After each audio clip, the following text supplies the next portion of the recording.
নমস্কার বন্ধুরা, আজকে ছোট্ট একটি মিনি ব্লগ দেখতে পাচ্ছেন। তো মায়ের আরতি হচ্ছে, দেখুন বন্ধুরা, আশা রাখছি ভালো লাগবে। মা চলে যাওয়ার সময় এটা আমাদেরই বেলঘরিয়ার ঠাকুর। তো দেখতেই পাচ্ছ সব কতটা বরণ হচ্ছে, কত কি আমার কাছে সবই ছিল, তুলে রেখেছিলাম, কিন্তু এডিট করার সময় পাইনি, তাই আপনাদের সাথে শেয়ার করা সম্ভব হয়নি। তো এখন যদি দেখেন খুবই ভালো লাগবে। তো এই মুহূর্তে আপনাদের সাথে শেয়ার করছি। তো দেবী মায়ের বরণ হচ্ছিল, দেখতেই পারেন মায়ের বরণ, দেখুন ভালো লাগবে, ভীষণ একটা সুন্দর মুহূর্ত।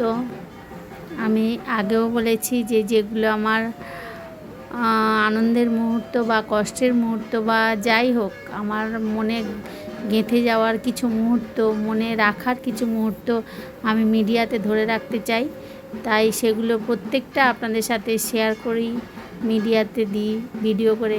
আমার ভীষণ ভালো লাগে, তো আপনারা দেখলে আরও ভালো লাগবে। তো দেখতে থাকুন বন্ধুরা, খুব ভালো লাগবে। এটা ছোট্ট একটা মিনি ব্লগ, ভীষণ সুন্দর একটা মায়ের বরণ করার মুহূর্ত। এইটুকুই, আশা রাখছি ভালো লাগবে।